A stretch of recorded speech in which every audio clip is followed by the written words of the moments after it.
Everything is Awesome is part of Courts and Parts, a podcast network featuring pop culture, TV, movie, and geek podcasts.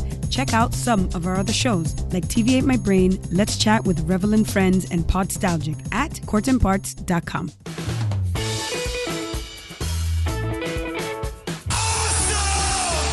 Awesome. Just tell people they're awesome and mean it. Awesome. Awesome. Awesome. Did you have an awesome time? Did you drink awesome shooters and listen to awesome music and then just sit around and soak up each other's awesomeness? Awesome. Awesome. Awesome. That was awesome. You guys are awesome. No, you're awesome. You are awesome. Sir, you are awesome. Seriously. Awesome. Awesome. Awesome. Everything is awesome. Welcome to this week's edition of Everything is Awesome. I am your host, Kev, and this is a show where we sit down and talk to awesome people about awesome things. And before we get to this week's guest, I just want to drop a few things for housekeeping. We are getting ever so close to getting caught up on our shows. Actually, as you're listening to this, I should have the next several episodes keyed up and ready to go, edited, posted, scheduled to be out over the next couple of weeks here so that we can get caught up in our numbering scheme. I know you don't care, but I do. So there's that. As you're listening to this, I'm probably working on the Patreon as we speak, and I know we're working with one other podcast to create some content, extra content for the Patreon. I'm working on some other things for that Patreon as well, and we want to make this the subscription of Patreon be more than just early releases. We want to give you extra content, valued content. We want to put a lot of value behind every single dollar that you use to subscribe. So, I've been talking about patreon.com/thatentertains for a while now, and now that we're getting caught up in some of the backlogs that we have, we can start putting more attention to that as well. You can also, support us by rating and reviewing us on iTunes. Those 5-star ratings and reviews help get more eyes on the show. The more eyes on the show, well, I guess ears on the show, means that more people are listening and hopefully also doing the same thing as you. And that just means that we can do more, bigger, and awesome things. That also means that word of mouth recommendations. If you've already left a review, if you pledge on Patreon, or if you can't pledge on Patreon, word of mouth recommendations help, because again, for me, it's all about getting more listeners. Because if I have more listeners, I know that we can start doing more things like live shows on a more regular basis than we've been doing. Some of the things that we have been trying to book have not panned out, simply because of timing and whatnot. But in May, we will be doing a live roundtable and screening of a movie. I'll have more details for that in some upcoming episodes once all the details are finalized. But I'm really excited for that. So make sure you follow us on, usually Facebook is where we announce a lot of the stuff, so facebook.com/RealAwesomePod, but follow us on Twitter at RealAwesomePod, and we're on Instagram at AwesomePodcast. I need to start using that more. And of course, you can follow me on Twitter at ThatNerdyKev. This week's guest, really excited about, was such a great conversation, and we barely scratched the surface. Shaman Jon was such a great individual to speak with. We talked podcasting, we talked creative stuff, and we barely touched the surface of his his music career and being a musician. So I'm hoping to have him on again in the future so that we can just chat more. It was a conversation that I loved. I love interesting conversations, and this is one of them. Please enjoy it. And I'll be back on the other end to wrap things up. Now that I know, because I have a bunch of interviews that I want to do with people who are not local, but all I've done so far is just local people because I like the face-to-face, but yeah, I just was like, man, I'm a fairly astute technological guy, but for some reason there was something inside me like I don't know what to use, and the idea of bad audio is so absent to me that I wasn't willing to risk it. You know what I mean? Yeah. Totally. The right answer to even start with this little process. Otherwise, I'll do what I know, which is have people hear. So, so you're talking to a now seasoned remote podcaster. Yeah, it's awesome. And because I've been doing it for quite a long time, like just over 10 years now, Oh, wow. Badass. podcasting in general. And The thing 10 years ago? Well, that was just called like radio news or something back then. no, podcasting 10 and a half years ago was like only a couple months old. Yeah. And then prior to that was called, I think, Webcast. Oh, yeah, I remember that. Because I don't know about your area, but in the Philadelphia area, you would be able to go on to, like, the big station at the time was 94.1 YSP, and you'd be able to go there and download, like, I don't think Stern you weren't able to, but our afternoon guy, you were able to go to the station's website and download the webcast to your computer and then listen to it from there. Oh, okay. But yeah, so when I started doing this show about just over 2 years ago, I was looking at different methods to record remote guests, because the past experiences that I had were doing it like, okay, I have my mixer and then my computer that records, and then I have another computer for Skype, and we're just going to Skype that into the mixer, and then everything's going to go. But my problem with that is you always had like the VoIP bandwidth issues, and it always kind of sounded like the guest was on a telephone call. Totally. Yeah. And I remember listening, because I used to do take the the old school, like easily a decade ago, they're like online internet information training, like internet business, blah, blah, blah. And they would always use this super janky technology. And it always sounds like, it was the phone thing you're talking about, like super hollow and thin sounding, and they're like, "Is everybody on? Is everybody on the call? Is everybody on?" Yeah, and it's just like, "Oh, this is so bad." But I'm like, I want the information, but this is so bad. But yeah, so when I started the show, it was all about like finding, like, I knew that there wasn't going to be the opportunity to interview like people locally 100% of the time. And I've used a couple things like I think it was called Call Recorder. And that used, like, I used that a couple of years ago before I started this show, just like as testing different things out, and it worked real well. And then I used it when I started this show, and there was a severe audio drift problem. But the problem with that audio drift problem was that Call Recorder took my audio and your audio and put it into one track, so I couldn't fix it. Right. Yeah. So you had this weird delay that you couldn't actually edit or do anything with. Not even a delay. A delay I feel like I could probably work around.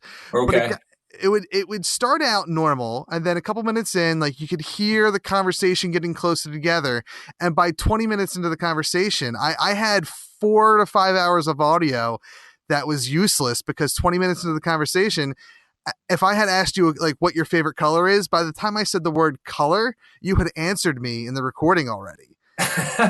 So it was like a premonition. Yeah. And I sat here listening to it, and I had to email 4 people and say, I am so sorry, but I can't air this audio. Like it's and I would send it to them. Yeah. And that's when I realized, like, I had to find a new solution. And for a while I was just doing my old school method of using, 2 or 3 computers with my mixer to get everything to work. And then I found Zencastr, and it has its issues, but I don't know. And I see a lot of people complain about it, but I don't know. I guess I've experienced the worst, and, and I'm all right with having to shift audio around because I got 2 separate tracks. So totally. But I will. And now, if you need something, and this is something you end up using and you like, and you end up getting the paid plan, totally use the code That Entertains. It will save you 20%. Nice. But I will. They are a sponsor of mine, so Oh, to good. be completely impartial, I'll also let you know about this other service that I actually used as a backup the other night because for some reason my guest's audio would not come through clear. I believe it's just called Cast, but it's like I'll have to. I think if you just Google Cast remote recording or something or Cast Yeah. podcasting, you'll Yeah. find it. It was really good. Like Nice. it's I think I've heard of that. yeah, I would give both a try. Zencaster is just what I'm more familiar with, and Yeah. but Cast worked really well the one time I used it. So as an impartial offering, I give you both, but I can save you Yeah. money on Zencaster. Yeah. Yeah. No, that's awesome. Well, there's a one that I had just downloaded on my iPhone that's come out, and it says, and it's specifically like there's no web or desktop based app I think Yeah. available, so it's just for the phone. But and I haven't used it. I don't know what it's called. I think it was like Portal or something like that. And yeah, so it's like if I called you on my cell phone and I was wearing a decent lav mic, and you were Yeah. talking on the cell phone, we would just record that whole thing as we talked on the cell phone. So you could be doing a podcast, you could be out in the hills or something and, basically do your podcast. But I don't know the quality, you know what I mean? Like this mic I have here is like a $200 mic I'm talking into right now, Yeah. There's been a couple that I've used in the past. Like there was this one called Ringer without the E. Yeah. And if you're willing to pay for it, I think it does something similar to what Zencaster does and what I believe Cast does, where it records both sides of the conversation locally and then uploads to your cloud drive. So like, despite me hearing a couple little like VoIP issues right now in our conversation, I know that the audio that we're going to get is going to be that's right, basically crystal clear because it's recording just to your local like that's why I get the warning about your local storage, because it doesn't want you to run out of local storage before it uploads to the cloud. But they're also backing stuff up to the cloud now. I don't know, Zencaster's changed a lot, and I started my first interview off today, and I was talking, and then all of a sudden, like I realized my interface changed, and I went dead silent, and the guy was like, "What happened?" I'm like, "I'm sorry, I was thrown for a loop. I didn't know what I was looking at." So but yeah, remote podcasting is the best thing out there, because it means I don't have to finish my studio because I'm lazy. But it is such a pain in the butt to get something that I find is decent enough quality, and it took me, like I said, it took me a while, but Zencaster is the one that I really gravitate towards. Awesome. Yeah, that's good information. I appreciate that.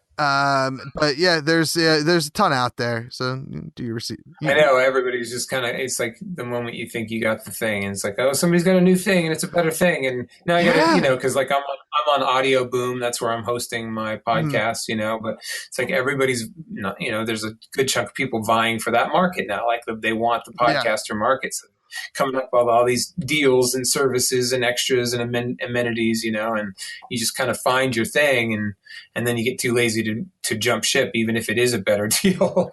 I am such like a like stuck in my ways that like back when we did it 10 years ago, it was you just uploaded the files to your GoDaddy server and then you had to like embed the audio file.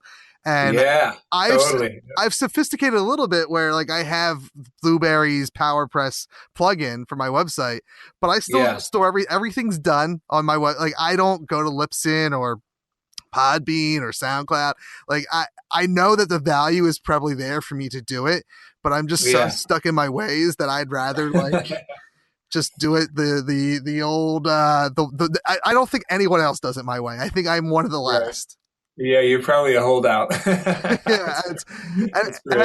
of the problem is like because I also like produce a couple podcasts and throw them up on my servers, and so like when you're talking one podcast, it's probably like fairly inexpensive to go to Libsyn and whatnot.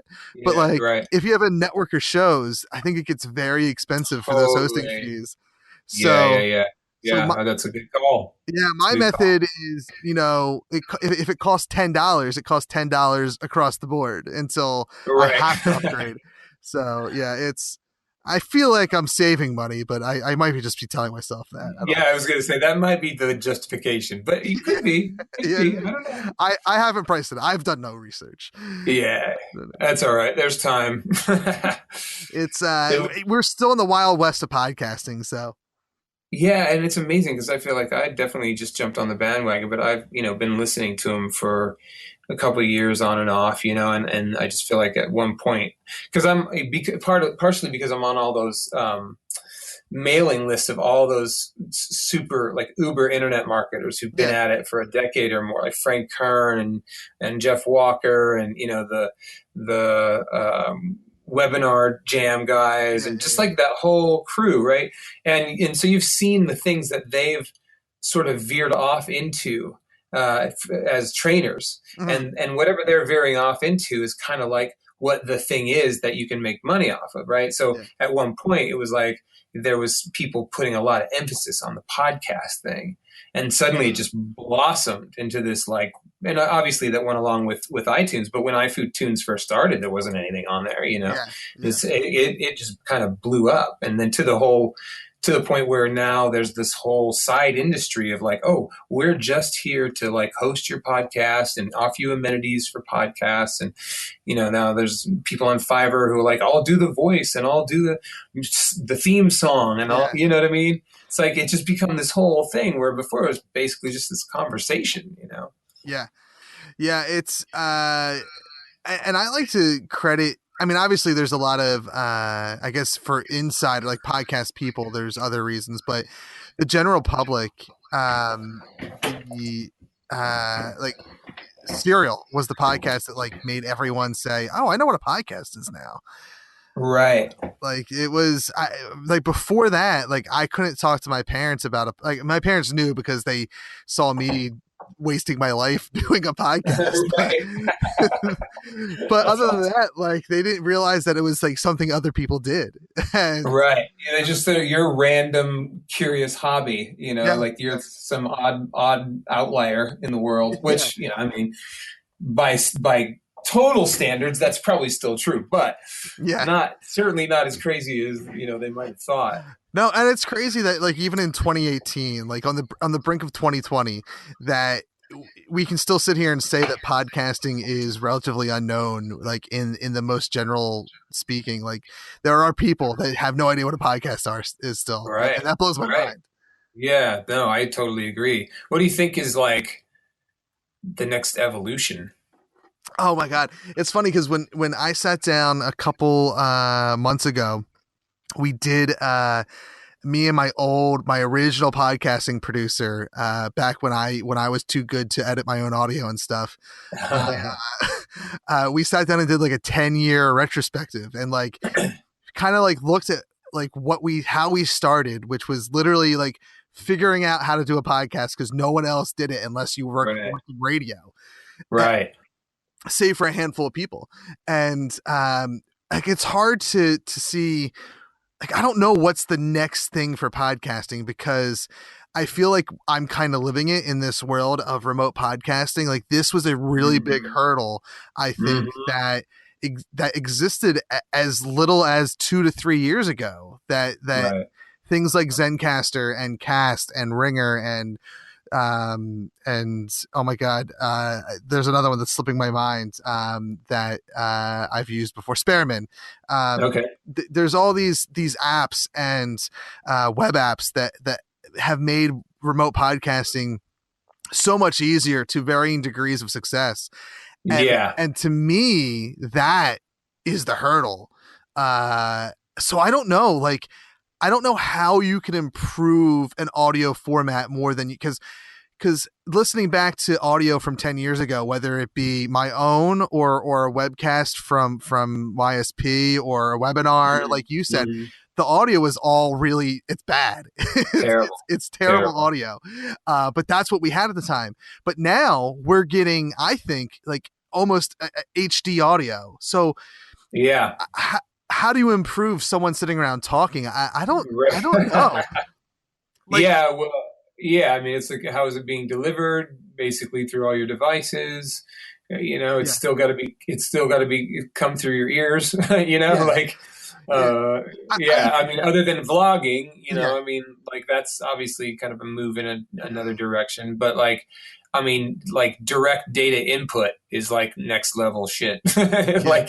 Like your senses don't pick up anything; it basically goes Yeah. directly into your brain. Oh God, I don't want to do that because part of my like that means you're instantly listening to like it takes you a minute, not even like it'll take you the amount of time it takes to upload a file to Right. ingest this hour-long conversation, and that's a slap in the face. The time that you're putting in, the time I'm putting in, Totally. beyond just sitting here talking, So Yeah. Yeah.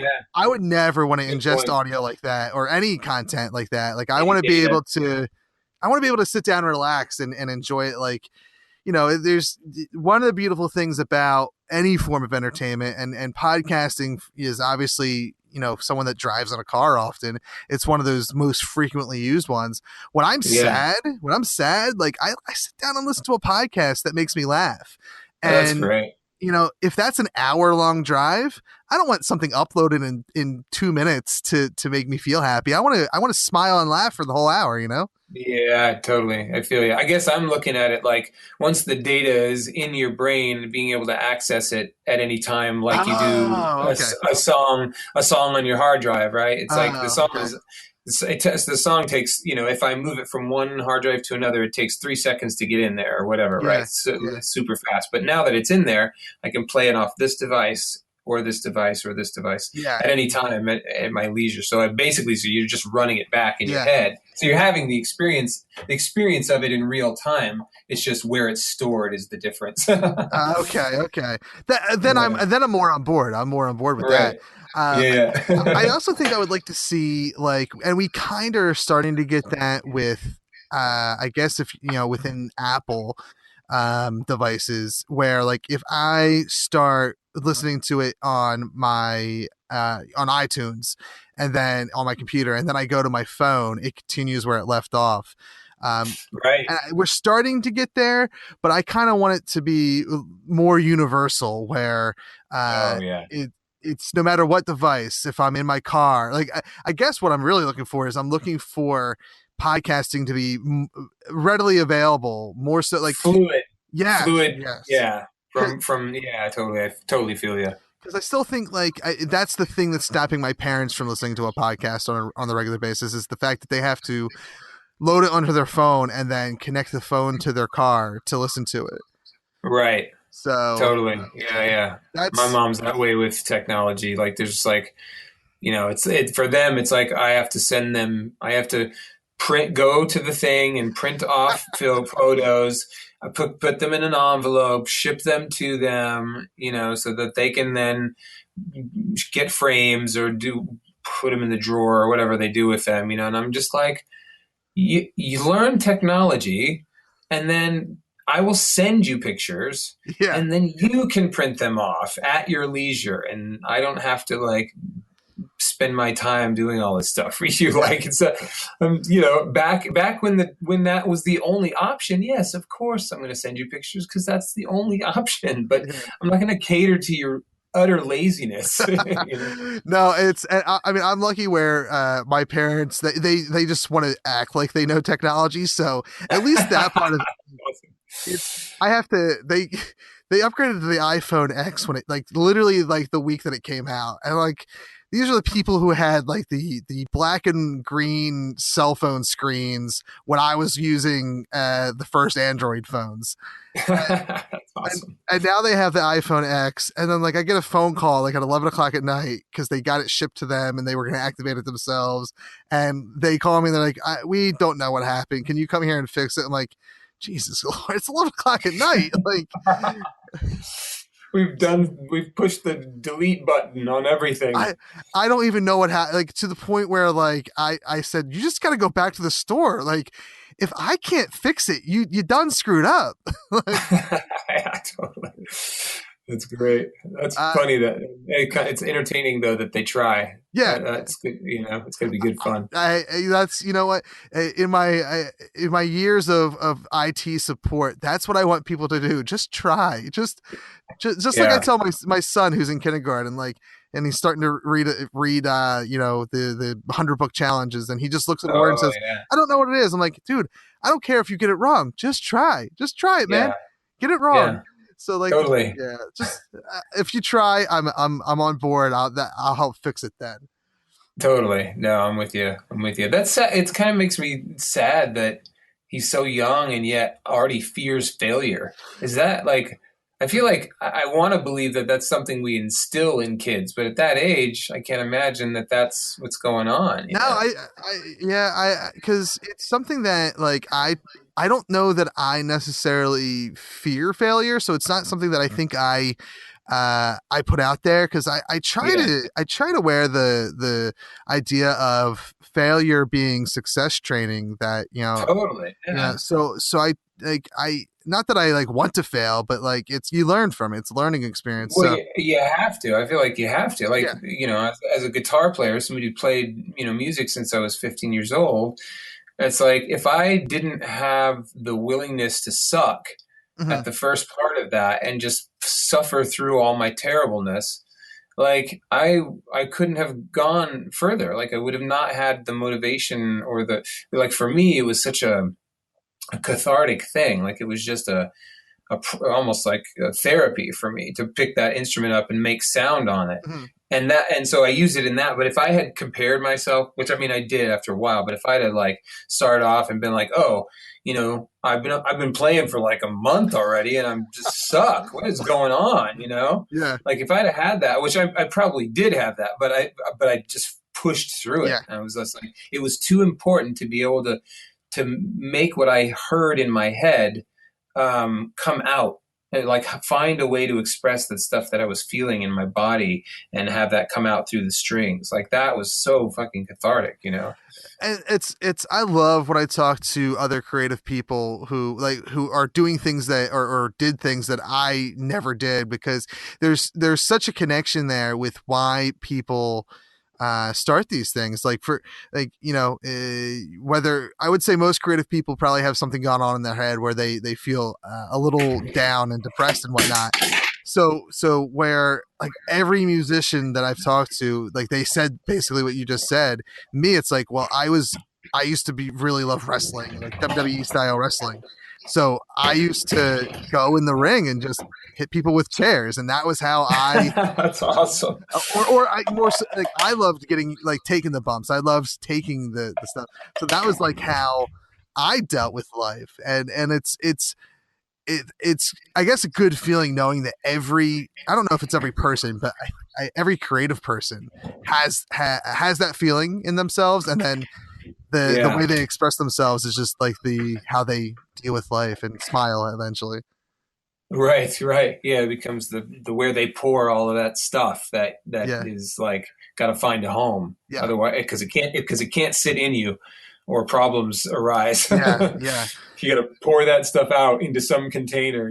Exactly. So, w- uh, to actually start the interview and have me ask Yeah. some questions for once, uh, I know. So one of the things that we want to talk about is podcasting. Obviously, we've spent pretty much 20 minutes on it. Right. What was before you got into your podcast? What was your like podcasting origin point? Like, was it? It sounds like as a listener, but what was like as after you became a listener? What was the driving point that made you say, "I want to do this"? That's a good question. So I wasn't even a super heavy listener. My buddy back in Arizona, he's totally into him, and he'd send them to me, and I'm like, I don't have time for all that, man. Sit there for an hour and listen to some dude yak. I don't know who these people. I don't know what they're saying. Blah blah blah. And but I like books on tape, right? Okay. So I was into that kind of thing already. I obviously as a musician took in data through my ears, Yeah. most prominently.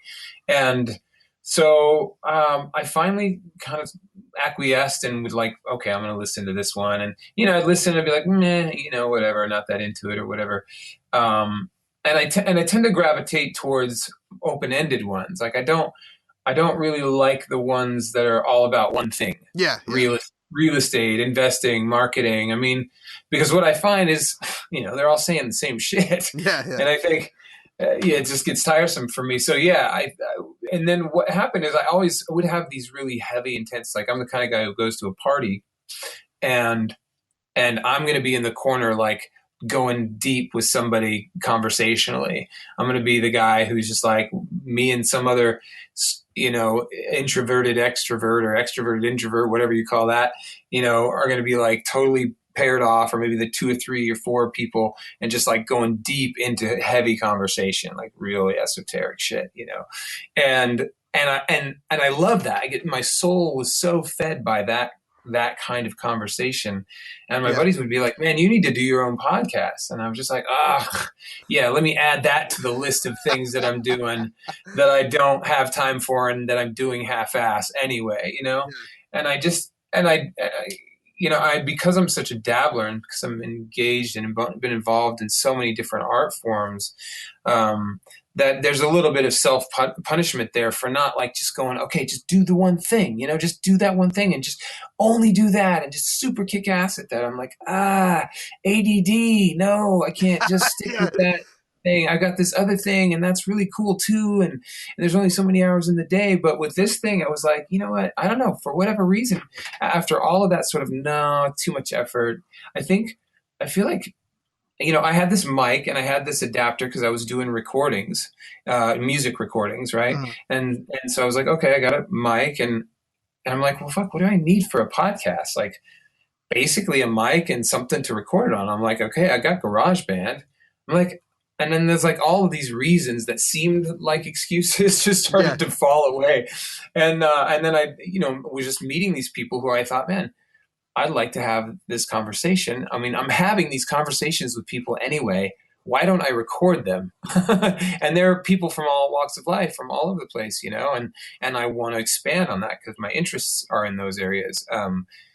But yeah, at the end of the day, it was like, I don't have any excuse not to do this. I mean, basically all I have to do is turn on a microphone and record what I'm already doing. Now, of course, that's a total understatement of what you have to do when you're doing a podcast. But what I did was take away all those obstacles. I gave myself kind of micro commitments, and it was like, okay, I'm just gonna flip the mic on. I'm gonna have somebody over, like I do. We do dinner, we hang out, you know, have some wine, whatever. Come into the studio. We're gonna have a conversation. And I'm just gonna kick it on, you know, kick the recorder on.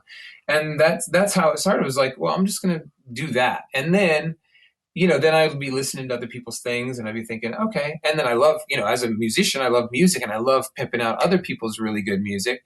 And so then it was like, because I used to do DJ in high school, and one of my journalism classes offered me the chance to DJ on the local radio station. Oh, that's awesome. Which was totally inappropriate because it's a small Mormon town, and they gave me an hour and a half to do whatever I wanted, and I was a 15-year-old boy, and by God, I was going to play the heaviest shit you're ever going to hear on this little community radio station that had, you know, Tradio. They had a thing called Tradio where you'd call in and sell your shit over the phone through the radio.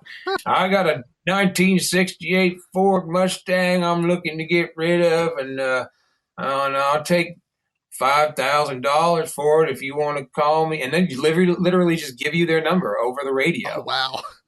And yeah, that's how small it was because they were like 4-digit phone numbers. You know? Oh, wow. You just call me 4429.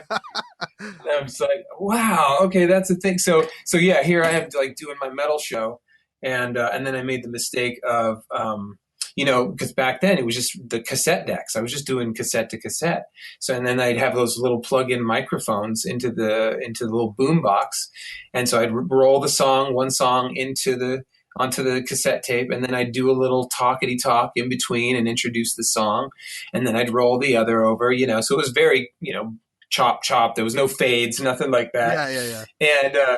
And at the but I was just having a problem with this boombox, not getting it to do what I want. And I had a super intense temper. I've always had a really intense temper, and so I just started swearing like a sailor at the machine while it was recording, right?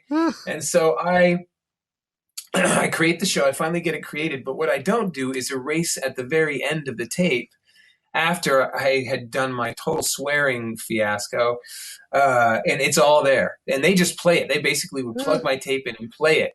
So they played all of those heavy songs, and then it was finished off by me just like,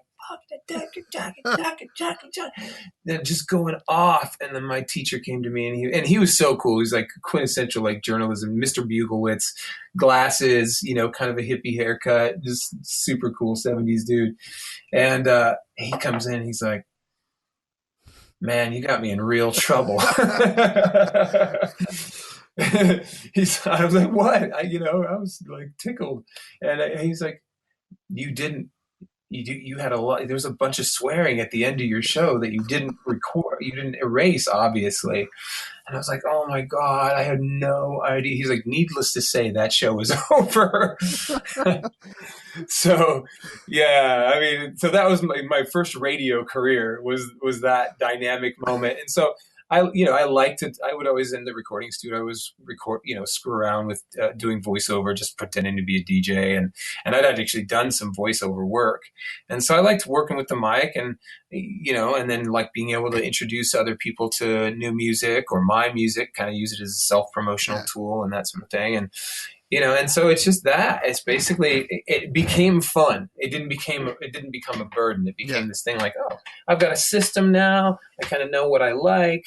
There's no real pressure. It's not like there's anybody just barking at me to do anything in particular. And so it just became, even though there's techie work kind of to do, it just became a real creative outlet because it blended so many things that I love to do, which is talk and listen to great music and turn people on to great music and turn people on to interesting ideas. And, like, fuck, what else could you ask for? That's what I love about podcasting is that like there's literally something out there for everybody. And I'm the same boat where I really like my favorite podcasts are the ones where it's just people sitting around talking. Like I don't need it to be about something specific. In fact, the only things that I have on my in my library that are quote unquote specific are like Dungeons and Dragons podcasts or something that I've gotten into in like the last year because they're all comedian based and it's actually just like it's just a bunch of people, funny people getting together to be funny, and it like kind of erases that like stigma that D&D has had for its entirety, and it's funny people from comedians to improvisers and improvisers. I mean, D&D was made for them because it's just all thinking on your feet, and so just a bunch of funny people, and that they're the only things I listen to that have like a specific quote unquote topic. Everything else is like people sitting around talking, and it might be a topic for that day, but other than that, it's and that's and there was this, I forget the name of the podcast. They weren't around very long, but it was just two like friends that lived in Texas. They no celebrity behind them, just randomly found them, and it was one of my favorite shows that I listened to, and they just stopped doing it, and I was like, it was such a bummer because it was like my first podcast was Kevin Smith's Smodcast. I started listening to it like at episode 1. I was there for the beginning. Wow. So all right, cool. Oh god, that When was that? 11 years ago. I think it was February. Yeah, Wow, February of that long. 2007 is when it started. And Wow. he and I started in June or July of 2007. And it's a lot of it had to do with him. A lot of it had to do with just a general interest in radio. It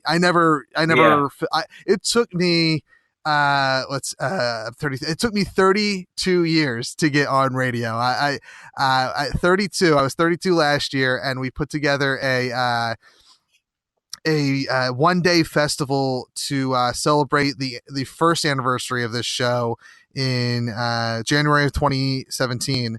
And we also were raising money for an organization called Let's F Cancer. And I was just like emailed a ton of people to try to promote the show, and one of them was a local Philadelphia, it's Ben FM is the radio station, and they're like, yeah, totally, we'll bring you in. It will air on Saturday, and it will be a podcast on our podcast feed too. So like I got to sit down, not in the studio. They recorded this in like a little podcasting studio, not the main studio, but it was still like I was able to tune in on a Saturday morning on my car radio, and hear myself. And it was super exciting, because that's what I always wanted to do. Like when I was in high school, like I think one of our local rock stations were like, we are going to have people submit demo tapes, and you could be a DJ on the radio. And that's like what I wanted to do. And like, to the point, like I said, I wanted to go to CBC, Connecticut School of Broadcasting, and I never did. I never fulfilled that part of it. It was because I was more of I'm a person that likes to do versus go and learn how to do. I like to figure it out on the fly, and then that's how everything I've ever done. And like you said, like kind of doing a little bit of everything. Like I don't have one project. I have one project in almost every creative field that you can think of. So it's very much trying to spin all the plates at once. And podcasting, as you said, is the one that it's the easiest to do, but it's also one of the most frustrating, hardest things that I do. There's a real, I think to be a good podcaster, you kind of have to have a love-hate relationship, and it's love doing it, and then it's all the stuff afterwards, the editing and the getting it up there. The tedious stuff. Totally feel you. Yeah, that's hilarious. Do you feel like some of those other? I think what you started to point to with this, just to be clear, for anyone else listening, would be the ratio. It's almost mathematical. I mean, I'm not going to try and do that because that's not my field, but it feels like the way you started to phrase it, it's like, okay, the value, the investment. Relationship in relationship, the investment in relationship to the effort and reward, it seems to be like, okay, it's not that much effort, but it's pretty sizable reward, and that's obviously totally based on whatever your value system is. But it's like, there are other creative fields, some of which you may be working in as well, where it's like it takes longer because at least there's not, like with podcasting, it's a fairly immediate payoff. I think that's part of the draw, where it's like, fuck, if you're writing a book or you're trying to make a film or making an album or whatever, it would it's slightly equivalent to like, oh, I'm only going to release singles. So I'm just going to put my energy into this one song, and then I'm going to do one video, and then I'm going to release that one thing. I mean, there's still a lot of work and all of that, but to me, that's like way less daunting than saying, no, I need 10 songs. And I need them to be totally awesome. And that's you nailed it. Podcasting is almost instantaneous. It's I mean, your turnaround time could literally be an hour. Like, Totally. Oh yeah. And to the point where, like, there was a stretch of time when we just broadcasted our show live there was this service called Stickcam years ago. Mm-hmm. And it was like, at the time, like the hottest live streaming utility out there. Like, it was, I think it ranks number one out of Stickcam, you broadcasting, and I can't remember that name. I think Blog TV was like there was three big ones. It was before YouTube did live streaming. Twitch wasn't a thing. Yeah. So like that literally was instantaneous, because we were live streaming it. It was like a 7-second delay. That's what it was. And awesome. And then audio form of that we would put out on iTunes, like there was no editing involved really, because like, well, I already said all this stuff and I had all my uhs and ums in there. Why am I going to waste my time making it sound perfect when anyone can just go back and watch the live stream that was recorded? Yeah. So the unedited version of it. Yeah, so like, and that's like, that has stuck with me, you know, to the point where the only thing that gets in my way is like my own self, my brain, and usually it's like, you know, January was a bad month for me. Like it was so much stress and pressure to do some stuff that I had to get done for both this and both my day job. So like I fell behind on posting to the point where I'm like, okay, if I start posting 2 a week, I'll catch up by the end of March. And like in the grand scheme of things, I don't know how you feel about this, but like for the most part, no one cares but yourself about your like. No one cares if you get your show out on time. Like, I know there's a rule. Yes, you should be on time. You should post once a week if that's your schedule. But at the end of the day, you know, if you have a mental breakdown and you're gone for a month, people are still going to get your downloads in a month. Like, it's these crazy things. Same thing with like the way I number. Like, I don't know if you number your podcast by episode count, but like that doesn't matter.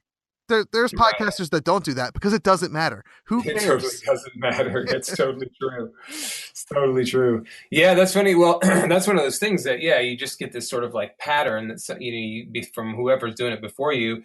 That's the one you reference because that's the one you know, but it doesn't make it right, or, it doesn't really have any impact whatsoever, like you were saying. And for me, one of the reasons, and this is something I would never have done as a musician, but the idea of editing was just not on my to-do list. I'm like, if I have to, other than cutting the intro, doing the opener, the obvious things, but unless there was some major flub in it, like, because sometimes the system will just glitch out, right? And so you cut back in, and then you tweak that and smooth that out. But like for the most part, I've not edited those things at all because it's like it's just way too much effort, man. Yeah. It's way too much effort. It's with my own show, with this show here, my editing process is all right. I'll listen to it to make sure there's no audio drift issues. Right. As long as there's no, and oftentimes it's me listening to the first 5 minutes and the last 10 minutes to make sure that everything stays aligned. Totally. And then it's just kind of doing the little extra polish, making sure I have my intros, my outros, and it's all kind of level. And other than that, so like at most I'm spending the length of the episode editing if I feel like I need to go that much. And that's something that didn't happen before Stickcam. Before Stickcam, it was a 4-hour process, and I would say what a majority of podcasters do. I mean, and maybe I'm wrong. Maybe everyone finally caught up to me, but and you, like I love that there's another soul out there that feels like editing is I don't want to say useless. It is important, and but editing out the ohs and ums, to me, that's what makes a conversation sound like a conversation versus like a heavily produced data download. Yeah, exactly. Totally. Well, and the thing about that too, I think, because I, having worked as an editor, like a video editor, like the whole thing about me working with clients, people who are not used to being on camera, typically business owners and whatnot, who have no media savvy whatsoever. So I had to make them look good, right? So part of that is getting good B-roll to cover up all the edits. Like if I could stay on on-air talent for 3 minutes and just let them express themselves really authentically and open, real, raw, just, that's compelling to watch for 3 minutes. Yeah. Somebody who's really just getting into it. Because it's real, it's raw, it's authentic, and it's rare. And so, but because the camera does what it does to people psychologically, they just become weird and robotic and awkward and their naturalness disappears. So like I would have to do my best as a psychologist to like make them feel super comfortable on camera and really calm them and like, okay, this is just a conversation between two human beings. Like forget this camera is even here. We're just you and I, look at me, like we're having a conversation, right? So I'd have to like kind of run the camera and then give this, you know, empathetic attention to the on-air talent to get them to really be there, you know, be present and deliver the information in a way that's just doesn't feel totally canned. And I would say 90% of the time I did pretty good at getting that, but there was that 10% of the time where it's just like they would not lighten up, you know, they just couldn't get out of this fear mode, this weird mode. And and subsequently I'd have to sit there in the editing bay and chop all that shit up because they were just so bad. And then I'd have to cover all those cuts because now there's a gazillion cuts. So basically, I wouldn't even edit. Like video editors generally edit for video. Like their whole thing first is to look at the video and go, okay, what visually makes sense? But for me, with interviews, I would basically edit for audio. So I'd sit there and listen and I'd be like, it doesn't matter what they look like because I'm going to cover all that shit with B-roll. So they'll never know the difference. Like that's my thing. And so I just listen back and I just basically get them to say what I wanted them to say, you know, by cutting their audio or cutting the whole thing. And then with the video, it's like, okay, and here's a cut. All right, I need some B-roll. I need a series of B-roll shots here. Okay, now here's a good piece of them talking for about 30 seconds and actually getting it and looking not totally like a deer in the headlights. And then, okay, now I got to cut it again. And so that was just the pattern, is just creating these cuts to find a soft, fluid way to make it not look like, oh, and by the way, I'm cutting to all this B-roll because they suck. Like, it's like, you know, you watch it, most people have no idea. They watch it and they're just like, oh, nice. That's a really nice video. Yeah. I'm like, you have no idea what you're seeing right now, do you? Like, and the people who did the interview would watch it back and be like, wow, I had no idea I was that articulate. And I'm like, you are not that articulate, my friend. I'm sorry to tell you, if you want to watch the raw video, then you can make a course correction about how you approach this next time. But right now, I'm going to take the glory for making you look like you know what the hell you're talking about. Yeah, I don't edit much video. Every now and then, I'll have a friend that's doing like a Kickstarter or something, and I'll help them film it because I have a lot of the audio equipment that we need. And then, you know, thankfully, it's just a Kickstarter thing, so we just use the 4K iPhone or whatever. And totally, yeah.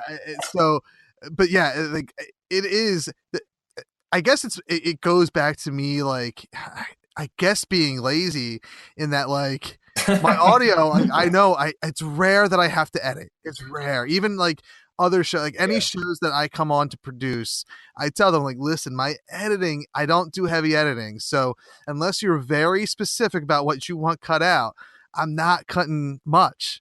And I'll use my judgment on certain things, and maybe I'll cut some, like, if you're going to hit record for 10 minutes before you say welcome to the show, I'll probably cut that 10 minutes unless I feel like it's really good, but like, you know, I don't want to spend 4 hours editing a 1 hour show.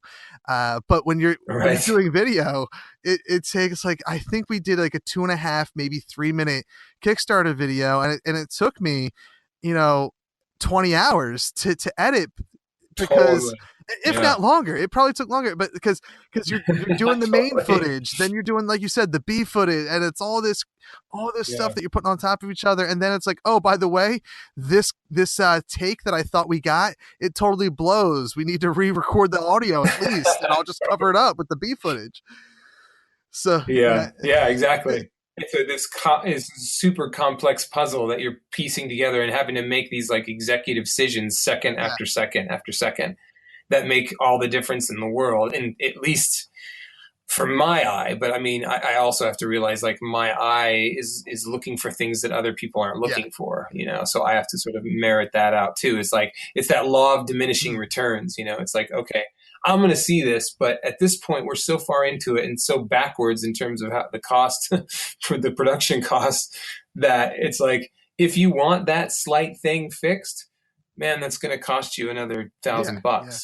you know, and then clients are like, oh yeah, I guess it's not that big a deal. No, it's I don't even know how to think in terms of the cost, because like it's always like, well, you're clearly running a Kickstarter, so you don't have money.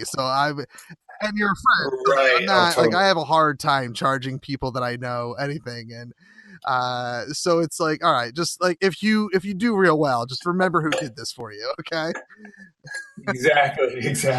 I know we're coming up at the end of our hour here, so I do want to chat about you had mentioned something about a retreat that you wanted to chat about. So tell me a little bit about this retreat, and what it's for and whatnot.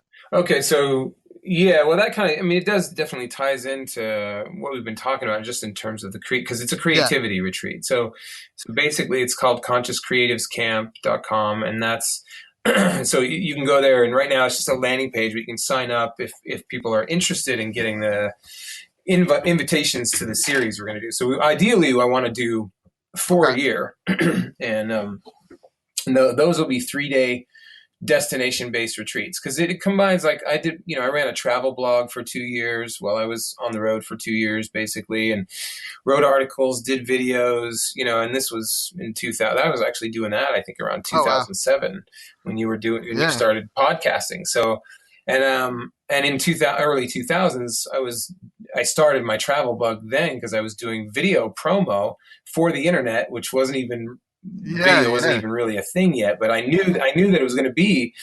So I hit up this production or this adventure travel company in San Francisco, and I said, "Hey, I'd love to just trade you.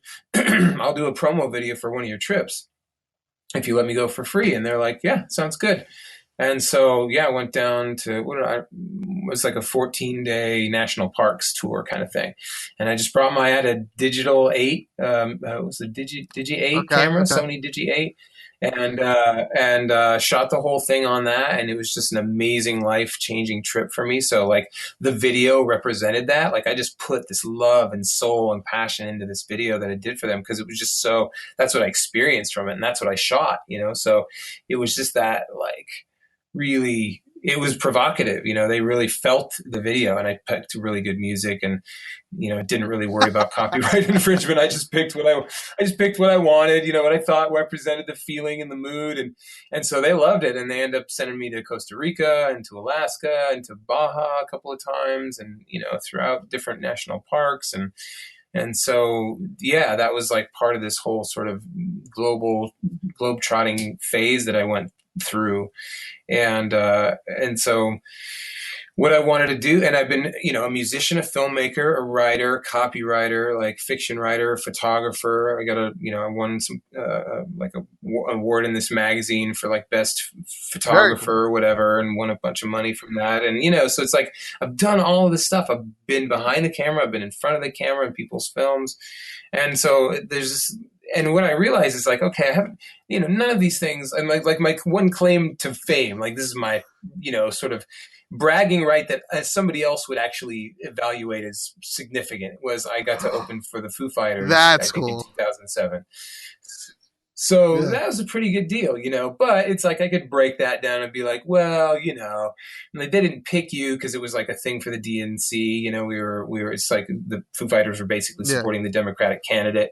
And so we had a political in, and we got, you know, so we got to open for them. So, you know, we could break it apart, but it was like, I did play in front of probably about 7,000 people, you know, and they were listening to us, you know, and it was awesome. And so it's like all of that kind of stuff, but it's like, how do I, but I, you know, if you do any one of those things, like if you're a filmmaker, a musician, or a writer, you know, they're kind of like, you're kind of in your own little bubble, right? I mean, if you do it the normal way. And for me, having studied yoga and having, you know, had much more kind of esoteric spiritual kind of experiences and breakthroughs and that kind of stuff, it was like, and liking yoga and liking hiking in the outdoors and travel and all that kind of stuff. It's like, how do I blend those things together? Because it didn't really appeal to me to be just on stage. I love to be on stage, but it doesn't appeal to me to just be there. Like, you know, I get off the stage when I would do my shows, and and people would come up to me like, "Oh, your music, blah blah blah blah blah."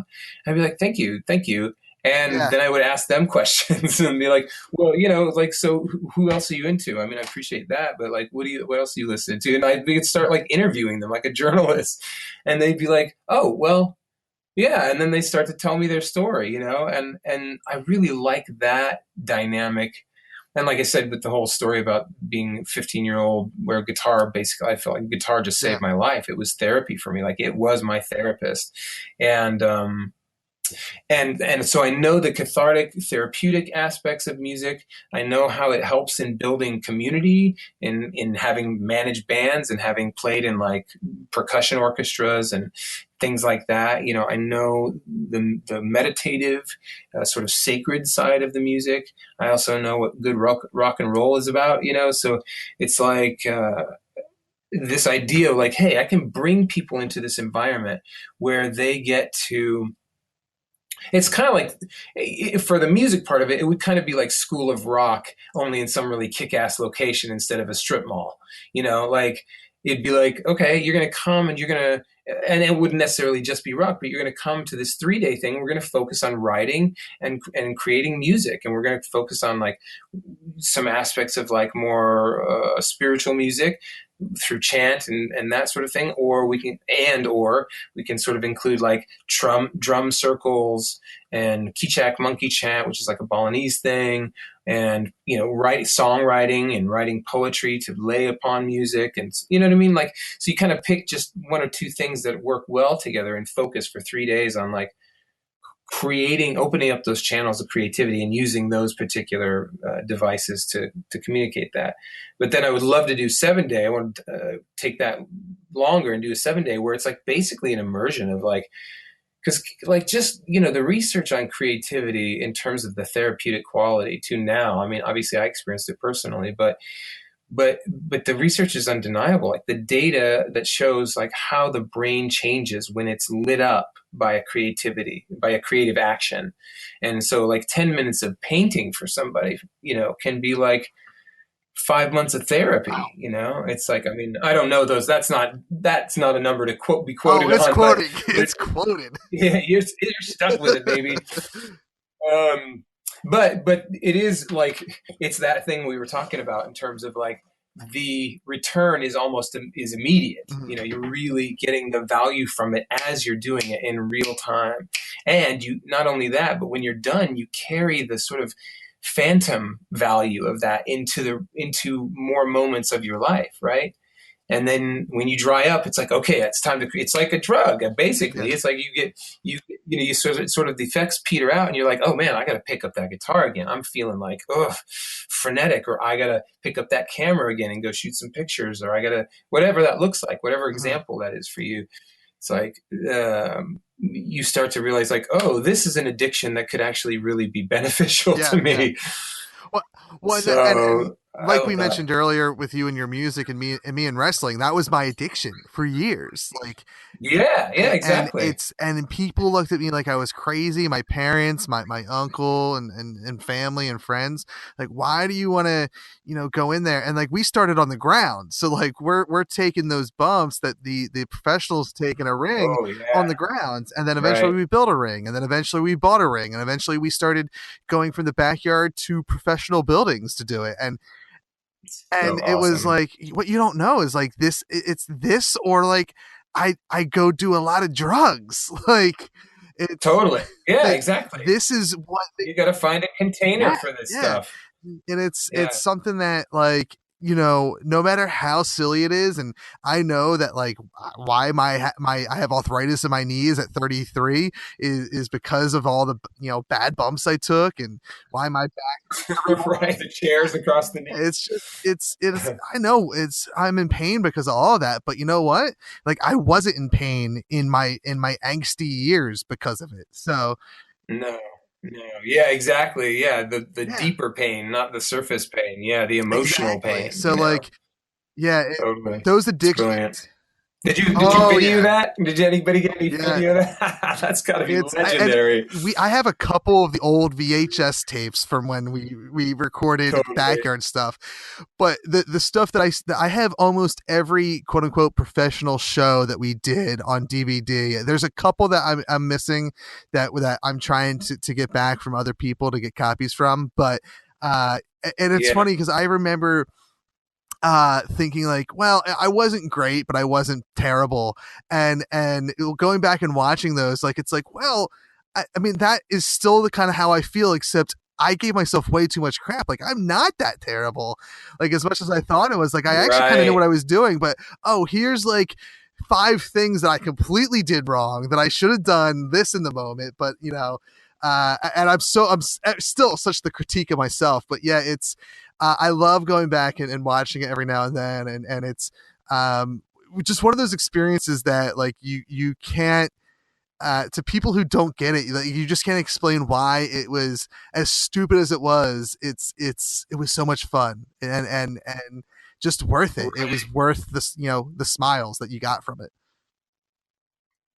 Totally. Well, and I think if that kind of person would be somebody who's probably Yeah, really yeah, bound up,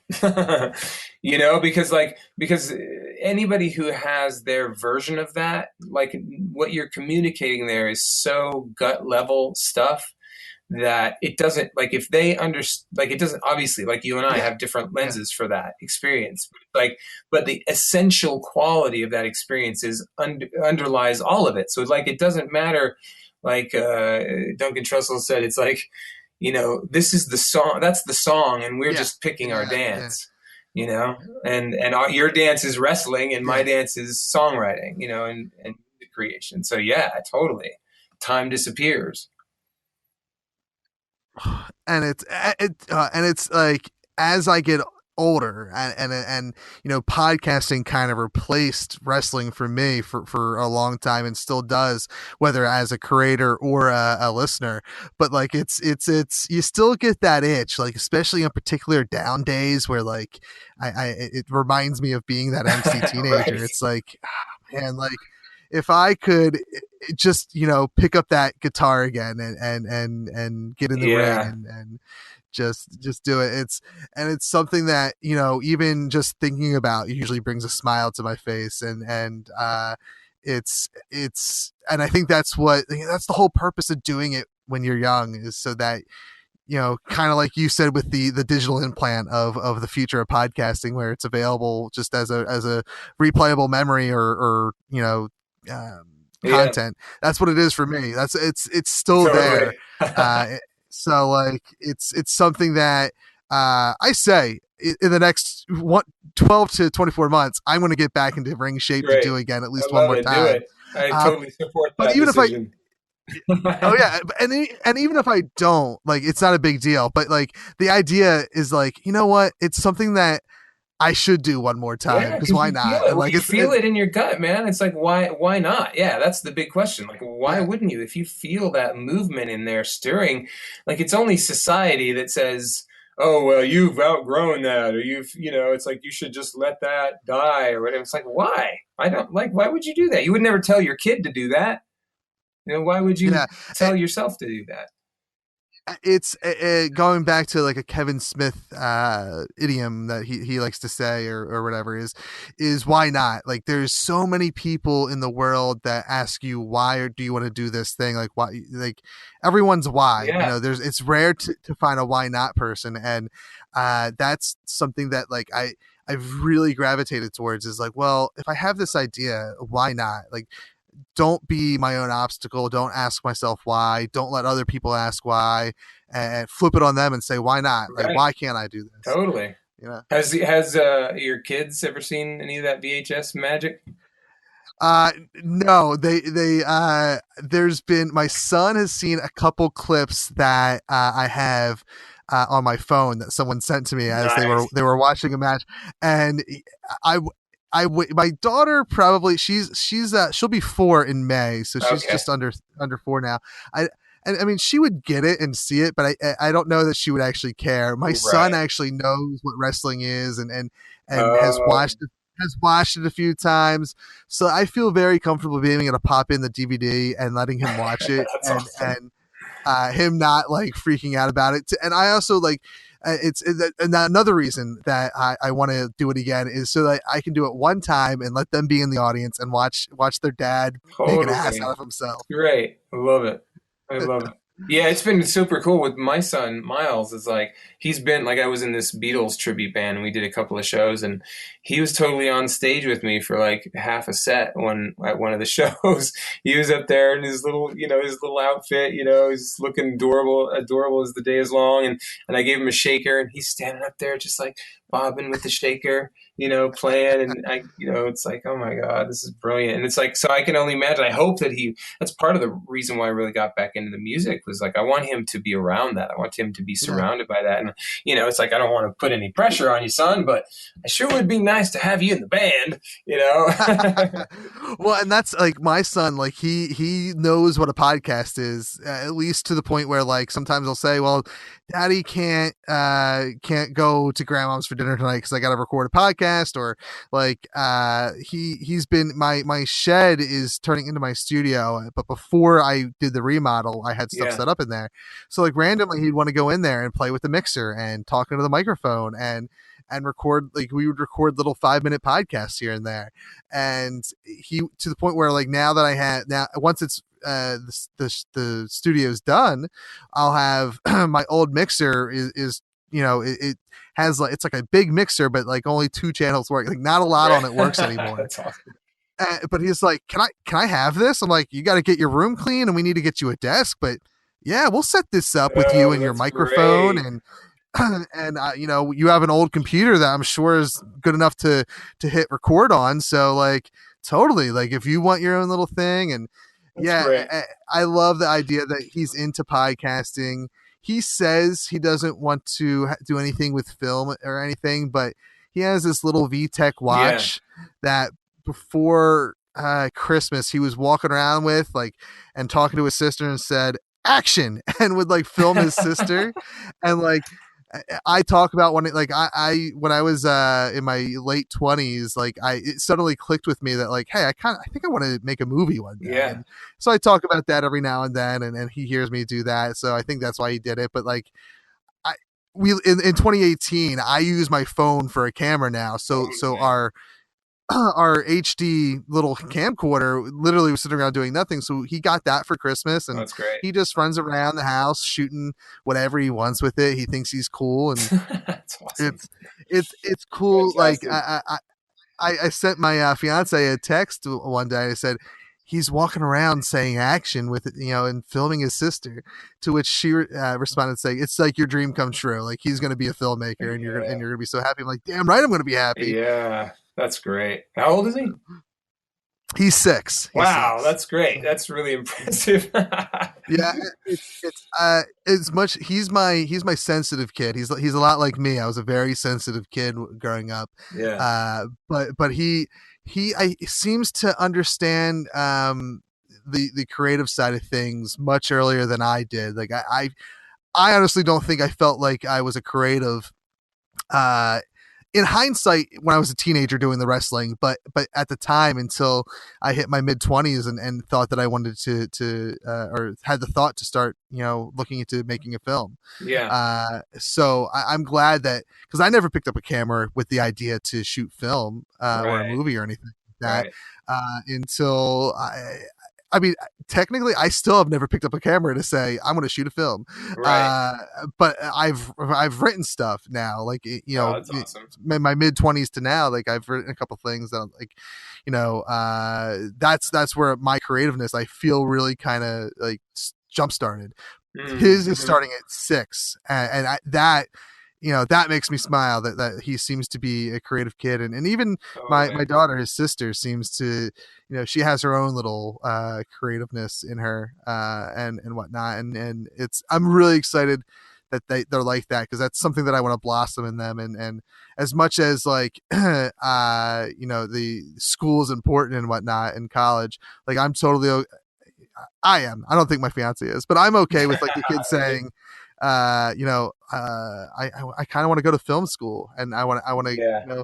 maybe get like a, whatever a 2-year film school is or whatever it is. Like, I'm okay with them doing what they love versus. Totally, yeah, without a doubt. Well, and the landscape of education and careers by the time they're of age to be handling that or having to make decisions around that is going to be so different. Like the fact that they do and are starting out so much younger, because Miles is the same way. I mean, it's just like he's doing stuff at 2.5 that I feel like it took me until I was like 4 Yeah. to do. Like he's just so verbal, and he's got all these ideas, and he's super, it was just like super there, like super present and smart. I feel like at that age, for me, I was just like a bowl of jelly, man. I didn't know what was going on.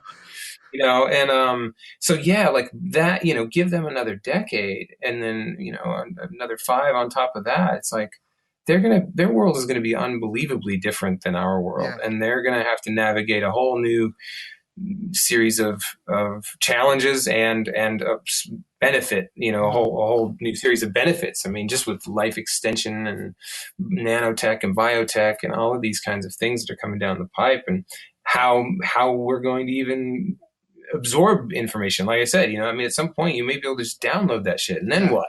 It's like, who has access to the best downloads? I don't know. And like the gaming thing, that the gamification of education, where it's like you're an immersed 3D environment where you got your headset on, and you're taking these experiences in as visceral as you can in a virtual setting, but way more intense than any history book has ever been written.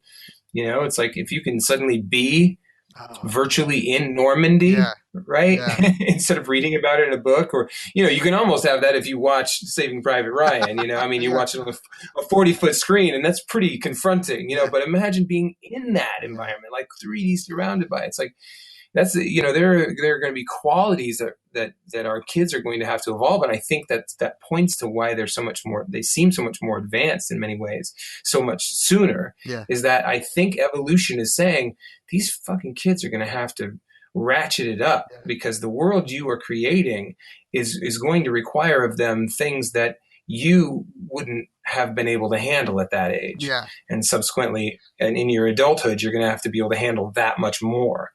And so, yeah, it's like, wow, how does that, because it's environment that shapes evolution. I mean, evolution basically just does its thing, in a normal pace, whatever that timeline is, until something from the outside punctuates that normalcy and suddenly requires this massive shift in the behavior patterns and the genetic patterns of the creatures who are living in this totally new environment. It's like, so we're creating that, like we're creating our own evolutionary shift. We don't even have to wait for a comet or an asteroid to do it for us. Like we're doing it to ourselves. I never looked at it that way. That's interesting. And like on the nose, it is, because I often look at my daughter who is admittedly almost 4, but like I look at her and I'm like, how are you 3? Like you seem like you should be in kindergarten. And I look at my kindergarten and I'm like, how are you only 6? I feel like you should be in 5th grade already. Like it is nuts, like how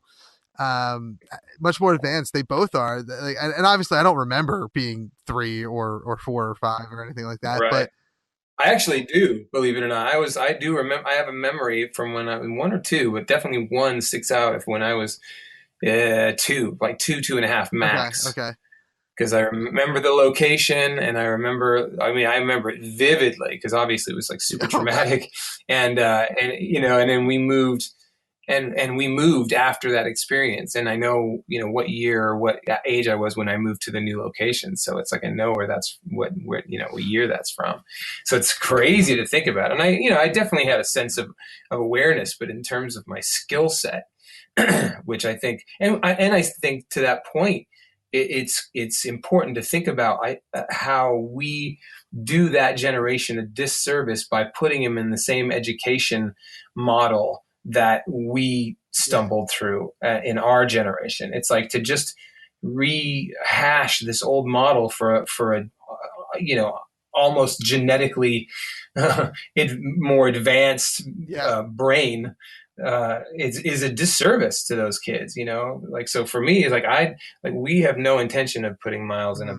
public school, to be honest, like not here, not in Texas, and I'm not saying that they're all bad, but I'm saying, they're not nearly as good as like a Waldorf or a Montessori type school, in my opinion, or a Steiner school, which is what they have in New Zealand and Australia, like they're just so much more holistic in their approach to working with different intelligences and in real life experiences, and like where things like kids are out there gardening, getting their hands dirty, like they're working with technology, but they're not being babysat by it. They're working with their hands and learning how to build and take responsibility and communicate with each other and work out differences instead of tattling, and just like really subtle but qualitatively different things, because that kind of education brought out into the world and in mass has a ripple effect across the entirety of society, as opposed to a bunch of people being trained to be good cogs in a machine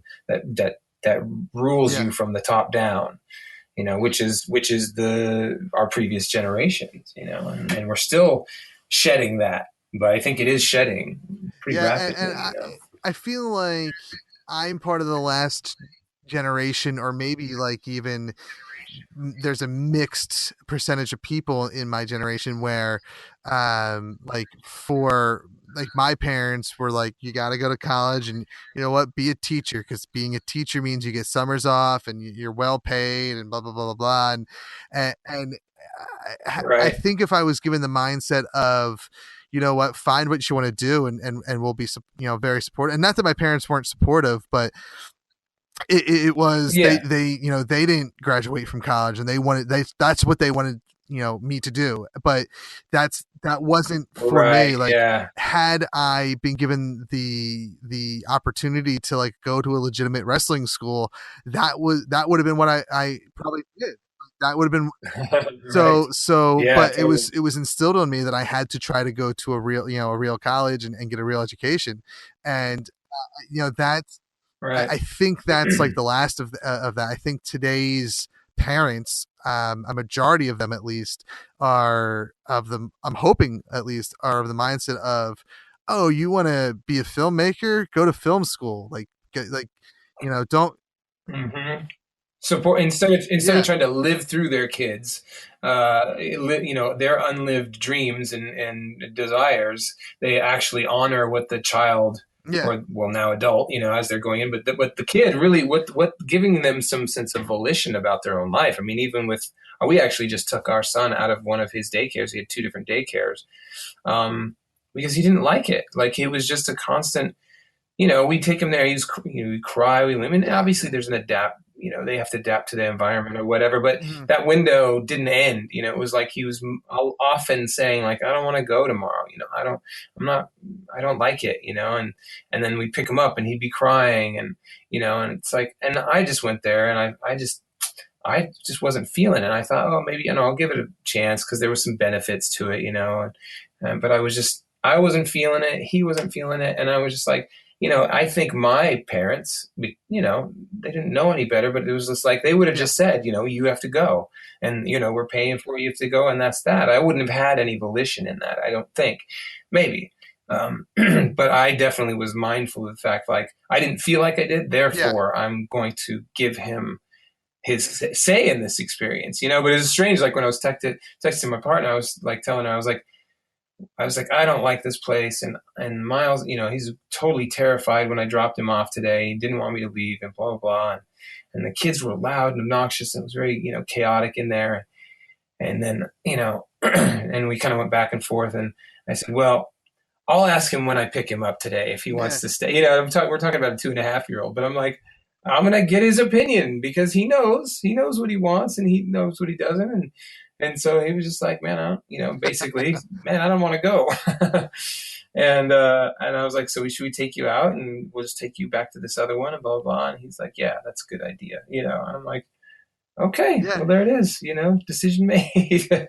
So I think that's just like, the more they take on that responsibility of like, hey man, you have some control of your life, the less likely those kinds of kids are going to be easily ruled by malevolent types of leaders, because they're just not going to listen to these ding dongs. They're not going to be like, who are you and why should I give a rat's ass what you're telling me right now? And that, obviously that can be challenging if you're the parent, in a teenage, with a teenager. But I think if you've done your job, and this is conjecture, and it's also because I've seen good parenting, what I consider good parenting, because the results are kids, even that through that quote unquote rebellious phase, where they're just like, there's still this really good bond of and lines of communication and openness. It's like I met my partners, like her friends from or one of her friends from high school, and I met like their family when we were up north visiting her family, and we passed through and met them. And it's a husband and wife, and they have, I don't know, one or two, like 3 kids, but the kids were like all teenagers, right? But the kids were like so in love with their parents. There was none of this like weird disdain and like all that kind of stuff that we sort of associate with teens, It's like there was just so much love, and they like missed their parents were like the ones who were like, we need to go, like we need to take a break, and the kids were like, oh, come on, when are you guys going to come back? Come on, mom and dad, we miss you. I'm like, what is happening here? But I realized because they gave their kids volition.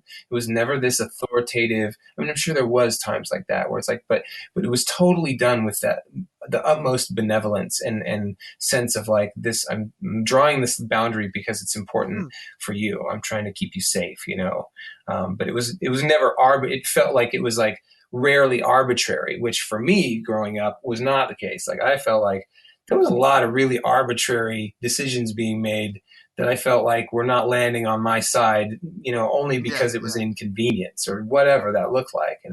And so subsequently I was a rebellious teenager, like always questioning everything my mother would say to me. Cause I'm like, how does that make any sense? I was like, why don't you explain that decision to me? Like, how, and just that kind of, because I never have felt a sense of like, you're doing this because you care, or you're doing it because you want to be in control and you want to have power in the situation because that's going to make you feel good, and I was like, yeah, man, screw that. That's the power dynamics. I'm just not interested in that. Like, I just love my kid, and I got to draw boundaries with him sometimes because, because it's important for their safety and development. And I'm going to give him as much latitude as I can give him to just explore and be a kid and do all those, and he's going to do dumb shit, right? It's like all that authority from your parents and my parents didn't stop us for doing a bunch of dumb shit, right? So I think if you're just there with them and saying, hey man, you're free to explore that, you do whatever you want, here's the things that I will tell you that are potentially dangerous, and because like my buddy's friend, his mom was like, if you guys are gonna, she's great, big old Southern woman. She's like, if you guys are going to party, you're just going to party here in the house with us. And, so I know where you are and there's no driving and da da da da. And I was like, you have the most kick-ass mom ever, dude.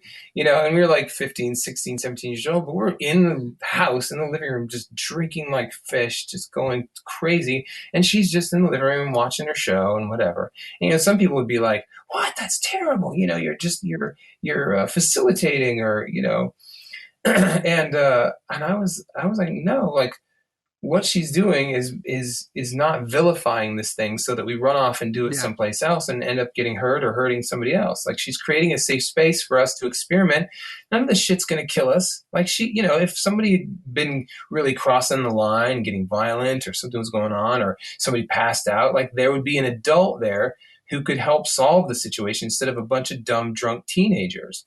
And like, to me, that made the most sense of all, because like, you saying no is not going to stop the thing from happening. It's only going to make the thing happen someplace else. That's exactly how my parents were 100% against me drinking underage, and I still drank underage. It happened. So and I was as safe as I could be, because I feel like I was smart about it, even as a teenager. But I say that, and I look back, and there was many a time that I was not smart about it. And who knows if them letting me drink under their roof or something would have prevented some of the stupid mistakes I made. But it definitely wouldn't have it wouldn't have hurt to just like, listen. And I believe I used Right. the excuse of tell me you guys didn't drink when you were underage, and of course that's the they're gonna say, well, that doesn't matter, and then I'm gonna rebel against it, so it's. I'm hoping that everything that I've said Right. since I was, a teenager to this day, I stick with and kind of just remember, like, listen, like, you got to let them make stupid mistakes. Just be there for them when they do it. Totally. Yeah, exactly. Yeah, all right. be the So, vet, totally. throughout this entire interview, I didn't confirm how to pronounce your name here, so I'm just going to take a wing at it right now. Shaman. Well, the thing is, either way is fine. I go by Shaman Jon because it's an alliteration thing, Shaman Jon. Okay. But technically, it's a Siberian term, and it's been pronounced kind of both ways for centuries. So I don't think it really matters. But yeah, one of my Native American friends did say it's supposed to be Shaman, and I'm like, well, dude, you're Crow, man. You're not from Siberia, so how do you know? Were you there when they started?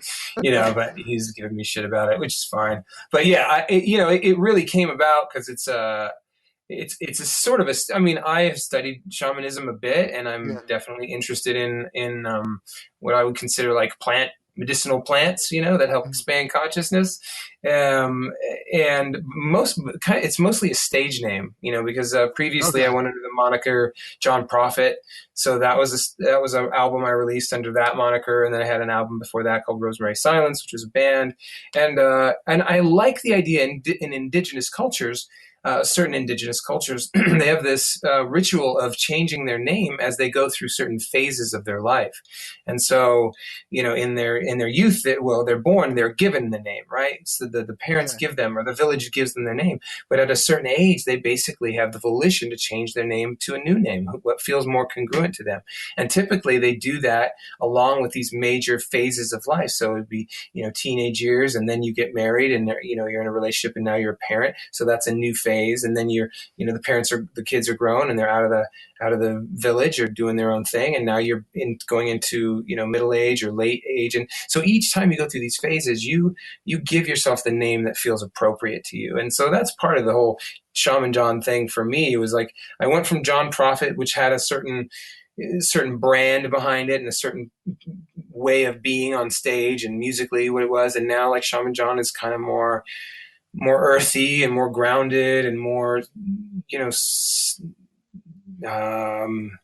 more philosophical, I guess, or something like that, so the music kind of morphs with that, and the vibe and the imagery, and it's sort of just this moving, but it really is parallel, because now I'm a parent, now I'm a dad, and so that's a different vibe for me. It's a new phase for me. And so yeah, it's that's the whole ride. So this is a long way to answer your question, Shaman Jon, but that's the story. Like, because people are like, Shaman Jon, what does that even mean? And and how do you, like you said, how do you pronounce it? And people call me just Shaman, and I'm like, well, it's not. My name isn't Shaman, last name John. Like, it's just a nickname. It's just Shaman Jon, Yeah. And so yeah, it's just interesting to play with that, and to play with that in public, where it's like, I'm no longer David. I now want everyone to call me Larry. And I've had friends who've totally changed their name like that. At least my name has been consistent. It's been John the whole way through. Yeah. But it's John Prophet or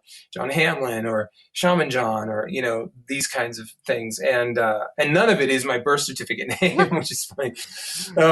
But yeah, it's like when you're a person who's like got a normal name, and then it's like, oh, and now I'm going to change that normal name to an entirely different, otherwise normal name. Like, certain people have a real hard time with that shift. Like, all your old friends just like, I'm not going to call you that. I've always known you as Dan. I'm going to call you Dan. Yeah. It's like, I don't feel like Dan anymore. Like, I feel like Tom or whatever. I mean, you're talking to a person who used to introduce themselves on podcasts and wrestling as Steel Tip. So I have, it's great. Steel Tip. And I Damn. still have, if I ever bump into old wrestling pals of mine, they'll still either call me Steel Tip or Steel or Tip, and like or ST. Like they still just call me by my wrestling That's name, awesome. and I have to Love take a it. second and be like, wait, what? Because like, It probably triggers all kinds of like chemicals in your yeah, body when that I want to. happens. Just from that, Yeah, I just want to grab a chair and start swinging it. just going down. That's hilarious. Because I left that behind because that was just such a different persona that I had as that entertainer, Yeah. and now it's I just literally go by Kev. Yeah, I go by Kev. You know, Yeah. my birth name. You know, in when I speak, but like everything that I write when it's related to entertainment is nerdy Kev or that nerdy Kev, or I've Right. embraced like the nerdy side of my life, uh, and Right. not so much the I don't even know, like I guess the wrestling jerk. The steel tip The side of heel. yourself. I was a big old bad guy. I was a heel when I did the steel tip Right. gimmick. So, uh, I love it. It's like Andy Kaufman. It feels very Andy Kaufman-esque. yeah, That's what it reminds me of. to the point where like I think about it, like if I came back and wrestled, like I don't even know if I could like go by the name Steel Tip anymore. I don't feel like that guy anymore. Like that was a completely different Right. person. Even Right. if he was completely fake, like he was an entertainer. It was never Kev. It was just like Totally. it was an extension of my like of a humor I had, maybe, but it was Yeah. never me. So it's like it's so weird to think about like, man, if I do get in shape again and I do hop in the ring one more time, what am I gonna call myself? Because nerdy Kev sounds Right. weird. Like that, Nerdy guy yeah, on a wrestling, yeah, as a wrestling character that does. But contrast is powerful yeah, in art. So there might be, especially like if you look like really decked out and like you play yeah, against type, as it were. So you're called Nerdy Kev, but you just look like the Darth Lord or something yeah. like that, or whatever. And it's like, oh, okay, Nerdy Kev.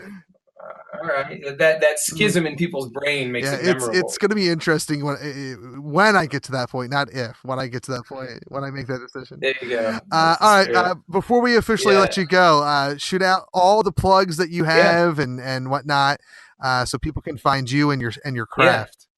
Totally, totally. So Instagram is Shaman Jon Creative, and another Instagram is Conscious Creatives Camp, and then it's consciouscreativescamp.com and shamanjoncreative.com. And then the wisdomdistillery.net is the podcast, but you can just look up the Wisdom Distillery on iTunes or Stitcher or Google Play as well. And that's about it. Yeah. Cool. And all those places will be in the show notes as well, so that you Awesome. don't have to crash your car trying to get to them. Perfect. So very safe. We promote safe driving here. Safe driving, people. Keep your eye on the road and your hand off the phone. Yes. Yeah, thank you for doing the show. It was a pleasure talking to you. I feel like Yeah, Kev. we scratched the surface about podcasting, and that's about it. And I feel like I'm going to have you back on the show at some point so we can just talk about other things that you've done with your traveling and your music. Totally. I'd love to, man.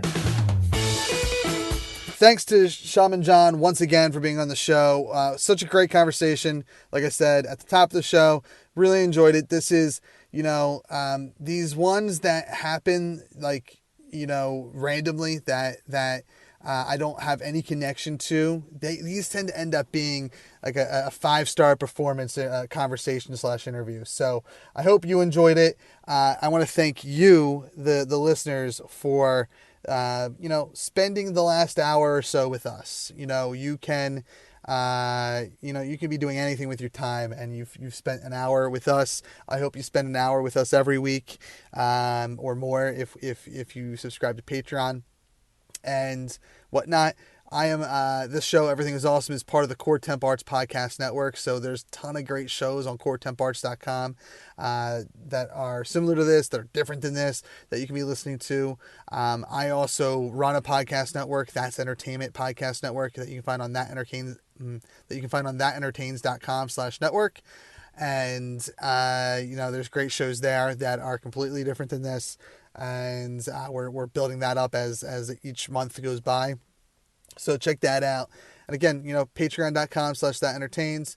at Real Awesome Pod on Facebook and Twitter. And I'm at That Nerdy Kev on Twitter. For Everything is Awesome, you can find us right here on awesomepodcast.com. We are part of the Core Temp Arts Podcast Network at coretemparts.com. We've been awesome! Thank you for listening to the Core Temp Arts Podcast Network. To listen to more Core Temp Arts shows, visit coretemparts.com.